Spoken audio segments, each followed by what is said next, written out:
Olha só, galera, ontem o Trump acordou o mundo com uma frase que nenhum líder no planeta havia escrito em redes sociais desde que a internet existe. Pelo menos eu não lembro de ninguém, tá? Uma civilização inteira morrerá essa noite para nunca mais ser ressuscitada. Foi isso que o Trump falou. Bom, o Trump na tarde de segunda-feira, ele começou ameaçando destruir usina elétrica, ponte e toda a infraestrutura do Irã até a meia-noite, caso o Irã não reabrisse o Estreito de Hormuz. O mapa do Estreito de Hormuz, como a seta está indicando aí para vocês, ela é uma passagem entre o Golfo Pérsico e o Mar da Arábia, e ali passa 20% do petróleo mundial passa por ali.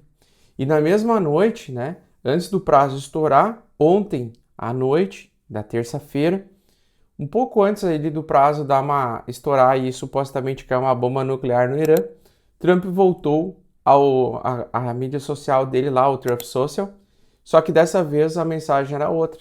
Então ele anunciou um cessar-fogo de 2 semanas, como vocês podem ver aí na tela, e de madrugada o líder supremo do Irã ordenou parar, né, com os ataques às embarcações do Estreito de Hormuz, e o chanceler iraniano confirmou a reabertura temporária de Hormuz.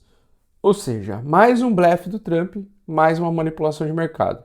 Então o Paquistão confirmou o acordo, o mercado do petróleo despencou, vocês podem ver nesse gráfico aí que o petróleo caiu aí de 112 para 95 dólares o barril.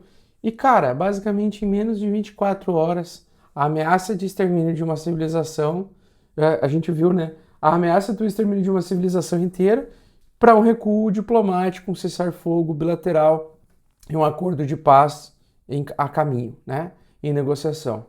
Então, cara, isso é o Trump sendo imprevisível o tempo todo. Então, a minha leitura aponta que o que aconteceu ontem foi uma das jogadas de negociação, assim, olha, mais sujas e agressivas que eu já vi de um líder ocidental, de um presidente americano no século XXI. Eu sei que muita gente defende o cara no Brasil, mas, cara, é absurdo, tá? E o mercado que passou semanas em pânico, semanas falando em continuação de baixa e tudo mais, na minha opinião, pode estar prestes a mudar tudo. A gente pode começar a entrar numa tendência de alta. Depois vocês dêem uma olhada nesse gráfico aqui do S&P 500. Na verdade, eu vou sentar aqui no computador e a gente vai falar e eu vou trazer algumas análises gráficas para vocês, para a gente ver se é a hora de comprar, né? Mas assiste todo o vídeo primeiro e depois de assistir, comenta, né? Dá a tua opinião aqui que é importante para mim. E outra coisa, né? Se for útil para você esse conteúdo que eu estou fazendo, e se eu te ajudei de alguma forma, só se inscrever aqui embaixo. Só antes da gente analisar e antes de entrar no roteiro completo do vídeo, deixa eu só falar uma coisa rápida aqui para vocês, tá, pessoal? Toda semana a gente faz até 3 lives exclusivas aqui dentro do YouTube. Eu abro minha carteira na tela, eu falo quais criptos eu estou comprando, quais são as ações que eu estou investindo e me posicionando aos poucos, como lidar com perdas e frustrações, porque muitas vezes a gente fica preso em alguns determinados ativos e a gente tem estratégias para sair com o mínimo de prejuízo possível, sem precisar de lorota, sem mentir para ninguém, totalmente transparente, sem grupo de sinais, sem copy trade, todas essas bobagens que não funcionam, tá? Só você se tornar membro do canal e você vai ter uma assessoria comigo aí, pessoal, pelo menos 1 vez a 3 vezes por semana, e onde eu abro para vocês aí onde eu estou investindo e o que eu estou fazendo. Então é só se tornar membro do canal e começa a aprender a investir junto, né? Não precisa aprender mais a investir sozinho. Tá bom? Então é só clicar aqui embaixo. Então depois desse anúncio de cessar-fogo aí do Trump, a gente teve a despencada do preço do barril. Vocês lembram que nos últimos vídeos eu havia até mencionado, cara, eu não acredito muito que o preço do barril do petróleo vai conseguir disparar acima de 115 dólares, né? Que para mim 115 dólares seria o topo do petróleo, porque eu acreditava que a resolução da guerra seria rápida. E foi exatamente o que aconteceu, né? Foi puramente sorte, né? Não teve nada, não tem como você prever esse tipo de movimentação, mas é um feeling, né, que eu tenho, porque quando a gente está em guerra, eu comentei com vocês já há 3, 4 vídeos atrás, já há mais de um mês, que para não vender suas criptomoedas e suas ações americanas, né, ou mercado de ações, porque quando inicia um conflito, inicia uma guerra, o mercado financeiro tende a recuperar toda a queda do início da guerra depois de 50 dias. Pois estamos chegando, aproximando a 50 dias, eu acho que já bateu 50 dias do início do conflito, e vocês estão percebendo que o mercado já está voltando a subir. Então eu vou mostrar para vocês que com o preço do barril do petróleo caindo, o risco de inflação elevada diminui, e aí faz com que a gente tenha o evento geopolítico, né? E o pessoal sempre fala assim, tá, mas as notícias não influenciam? Não, eventos geopolíticos influenciam. Então, um evento geopolítico é diferente de uma notícia, é diferente de um tweet, de uma postagem. Um evento, um recuo estratégico, uma volta ao equilíbrio, traz no futuro a sensação para o investidor é de que a gente tem conhecimento do que está para vir, porque o investidor ele não gosta daquilo que a gente não sabe o que vai acontecer, da incerteza. Então, quando morre o fator geopolítico que provocava a incerteza, volta-se à dinâmica normal, o mercado tende a recuar e voltar às altas, né? Então, a gente pode olhar aqui o S&P 500 hoje, e como que o S&P 500 imediatamente reagiu? Vocês lembram daquele gráfico que eu mostrei para vocês do triângulo reverso, né? De que o S&P 500 recuou 10%, que por enquanto 10% seria algo normal. A gente considera apenas recessão se o S&P 500 caísse além de 20%, ou seja, ele teria que cair mais, tá? Para nos indicar uma possibilidade de uma entrada de recessão. E percebam que, do mesmo jeito que ele foi caindo devagar, a recuperação de alta é muito rápida e ele funciona aquele padrão de price action de continuação de alta. Agora no S&P 500, então, a gente voltou acima da média 8 semanal, a gente voltou acima da média 50, que geralmente determina se é bull ou bear, e a princípio a gente teve um afastamento de um risco de condições de bear market para o mercado tradicional, para o mercado de ações americano, tá? E aí a gente vê ações de tecnologia continuam subindo.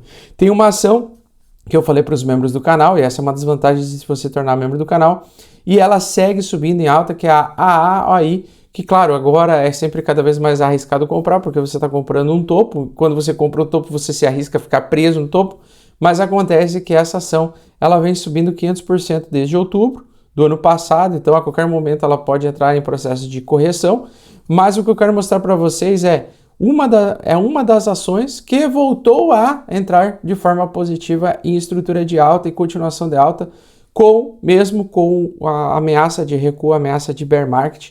A gente viu que esses 10% que são movimentos até naturais de recuo de preço do S&P 500 em momentos de incerteza, eles acontecem com bastante frequência para o mercado fazer o que? Continuar expandindo, continuar subindo. E na minha opinião, a gente continua em uma janela de alta para o mercado de ações americano normal, depois desse período breve corretivo, tá? Na minha opinião, abril é um mês que a tendência será de alta para vários ativos de risco. Mercado de ações americano, mercado de criptomoedas, tá? Então a gente vai agora pegar o Bitcoin aqui. O Bitcoin, ele segue naquele meu price action que eu venho comentando com vocês, que para 2026, né, ele ainda segue com a possibilidade de vir fazer assim como aconteceu com o S&P 500, né, entrar numa fase de expansão ainda esse ano. Eu sei que muitas pessoas acreditam em ciclos, eu também gosto, e eu gosto de seguir ciclos, porém eu tenho que ser honesto com vocês de que assim, ó, eu já vi tantas vezes coisas que funcionavam no passado pararem de funcionar de repente, e eu ficar com aquela cara de paisagem, pensando assim, cara, por que eu não me abri para outras possibilidades? Porque o mercado é dinâmico, pessoal. É assim, o passado rima, mas ele não repete exatamente igual. E se ele repetir exatamente igual como o pessoal que defende a continuação da baixa, que na minha opinião é sim possível uma continuação de baixa, só que eu acho que a baixa ela vai ser diferente da queda do ciclo passado, não exatamente igual, mas para quem está defendendo, né, defende a ideia do quê? O ciclo sempre se repete, então ele vai ser exatamente assim, e aí daqui a pouco agora a gente vai cair. E pode ser que vá buscar 58, mas a possibilidade agora diminuiu. Por quê? Porque se o cenário global melhorar, geopolítico não interferir, né, as condições geopolíticas não interferir nos preços, e no movimento natural de crescimento dos ativos, a gente pode subir a partir de agora. Por isso que eu bati tanto na tecla de que eu estava comprando 68 mil dólares em Bitcoin, em 1.800 dólares o Ethereum, porque eu não consigo dizer para vocês se vai ter mais uma possibilidade ou oportunidade de comprar nesses preços. Porque uma hora que o mercado começa a inverter a tendência e começa a voltar a ter uma tendência de alta, você fica desesperado, você fica assim, cara, eu queria voltar no passado para conseguir comprar.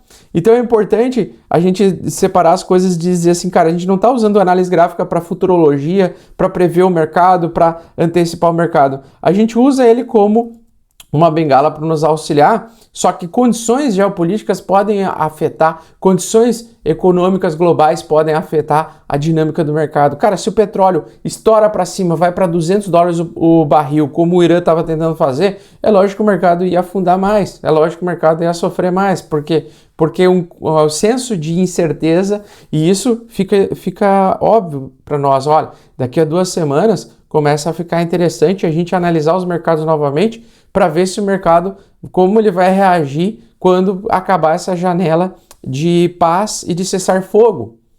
Porque daqui a 2 semanas, eles sabem que o mercado pode fazer uma nova movimentação forte, mas enquanto isso, por 2 semanas, ele pode continuar subindo. E aí o que acontece? A gente está num pequeno canal de alta, ainda tímido no Bitcoin, né? Ele chegou na região da metade, só que essa metade aqui é superando essa média branca, a média branca é a média 8 semanal, que é a nossa principal média de tendência para medir a tendência de médio prazo ali para os próximos 2, 3 meses. Então, se o preço começar a escalar aqui em cima, vocês já podem saber que a possibilidade da gente vir buscar a região lá dos 86 mil dólares é muito grande. É muito grande a possibilidade se a gente escalar para a porção superior desse canal, tá? Claro que se ele rejeitar, a gente teria chance ainda de chegar a 58, porém, as condições que estavam afetando o mercado para trazer mais queda estão sendo limpas, estão sendo passadas para diante, para daqui a 2 semanas. E aí a gente tem uma janela temporal do mercado poder se desafogar um pouco, principalmente o mercado de cripto que estava bem para trás.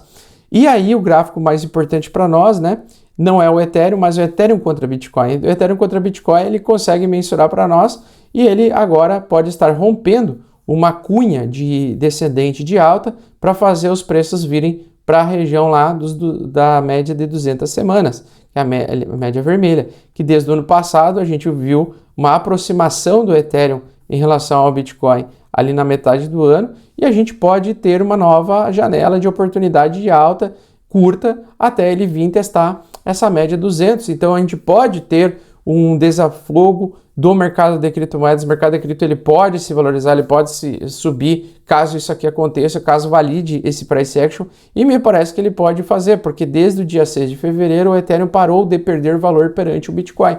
Eu não estou dizendo para ninguém de sair trocando Bitcoin por Ethereum, mas ter Ethereum também é uma jogada interessante com uma parte do seu capital para tentar pegar um movimento um pouco mais de alta e até ganhar um pouco mais de Bitcoin com isso, né? E outra coisa, né? Bitcoin contra o dólar aqui, ó, a gente, tá tentando ver uma consolidação de fundo semanal. Lógico que ainda é incerto. Para a gente entrar em tendência de alta, de fato, a gente precisa romper a máxima anterior, que é a região aí dos 72.800 dólares. Está bem pertinho, 71.600. Ou seja, essa semana ainda a gente pode ver um pivô de alta, né, caso continue indo na direção de 78 mil dólares, e isso seria muito bom para nós. Talvez a gente entre agora em um período de 1, 2, 3, 4 meses de alta, certo? Não estou falando que o mercado pode, de fato, realmente romper o topo histórico esse ano e que isso pode ser muito difícil. Concordo, pode ser muito difícil. Depende da velocidade da recuperação. Se a recuperação for rápida, ou seja, em 2, 3 semanas, a gente tiver movimentos de alta mais intensos e conseguir romper a região dos 95 mil dólares, eu vou acreditar ainda este ano que o mercado pode testar um novo topo, apesar que isso não passa na mente da maioria. Eu sei que é uma opinião impopular e eu venho carregando essa opinião desde fevereiro desse ano, mas coloque essa possibilidade. Tá? Não se feche para essa possibilidade. Faça gerenciamento adequado de risco para que você não perca a possibilidade de você comprar um fundo histórico aqui que talvez não venha a testar mais. Não tem como saber. A gente não sabe se vai testar novamente ou não. Só que quando estamos dentro desse cenário, a gente tem que aproveitar, porque esse é um cenário que acontece uma vez a cada 5 anos em média. Então a gente só teve 3 chances de comprar fundos semanais. E os fundos semanais, eles não duram muito tempo. Eles não ficam por muito tempo ali dando esse tipo de sopa para a gente. Então é importante você entender que quando você usa o RSI sobrevendido no gráfico semanal do Bitcoin, você está comprando ele desvalorizado, muito desvalorizado. E você corre contra o tempo para conseguir comprar barato. Então, por isso é importante o posicionamento. E o Ethereum contra dólar, a mesma coisa, né? A gente também pode estar formando um fundo mais alto do que o fundo anterior. Aqui, se a gente for ver aqui, a gente consegue encontrar uma região do Smart Money que se chama Fair Value Gap, que a gente pega esta regiãozinha aqui onde não teve movimentação e a gente bateu exatamente nessa região e daqui desse ponto é um suporte extremamente agressivo, tá? Ou seja, é muito difícil, muito improvável a gente vai ver o Ethereum abaixo de $1.600 este ano. Talvez seja impossível, talvez comece agora a ter uma entrada de alta, né? E se acontecer essa alta? E se isso aqui for um fundo validado, subir a média 8 semanal e começar a vir testar as médias de 200 semanas, rompendo essas médias, né? E a média de resistência mais importante agora aqui é os 2.800 e a gente tem gap também nessa região. A gente tem um Fair Value Gap na região do Ethereum que a gente pode ver aqui, ó, Ethereum Futuros, a gente consegue ver com facilidade o gap que tende a ser preenchido agora do Smart Money, né? Pelo Smart Money, ou seja, ir até os 2.600 em breve. Então é importante a gente entender isso aí e basicamente é isso, pessoal. Bom, a gente está finalizando o vídeo e uma pergunta que muita gente me faz depois de vídeos como esse é: Augusto, cara, se o mundo pode ser parado por um post do Trump, um tweet do Trump, né? O que eu faço com o meu dinheiro? Então, uma das respostas que eu estou usando na minha própria carteira, tá? Eu uso, pessoal, EtherFi. Enquanto os governos ameaçam a infraestrutura, fecham estreitos, né, que movem petróleo, que pode acabar com a humanidade, fazer um monte de gente passar fome, o protocolo da EtherFi permite que a gente coloque a Ethereum e converta Ethereum para Tether para fazer pagamento das nossas contas, cara. Isso é maravilhoso, porque a gente aproveita movimentos de alta do mercado, a gente consegue se expor em Ether. É como se a gente tivesse um cartão de crédito que a gente consegue investir em Ethereum, enquanto o Ethereum está em alta, ou seja, a gente vai aumentando o nosso saldo, a gente consegue converter rapidamente para dólar e pagar nossas contas. Eu vou deixar aí para vocês, eu utilizando a maquininha no cartão do mercado aqui em Marbella, e vocês vão perceber a facilidade que é, cara. Eu assim, sou apaixonado e uso todos os dias EtherFi, tá? Então, esse é um tipo de proteção que eu acho muito importante vocês fazer, porque o sistema antigo, o sistema convencional, ele simplesmente não consegue oferecer esse tipo de solução. Sem contar a quantidade de cashback que você ganha, cara. A quantidade de cashback, eu vou deixar na tela para vocês, a quantidade de cashback que eu fiz neste mês, fazendo compras aqui na Europa, tá bom? Tudo em euro, tudo em euro. E para quem gosta do conteúdo é só se inscrever. Um grande abraço.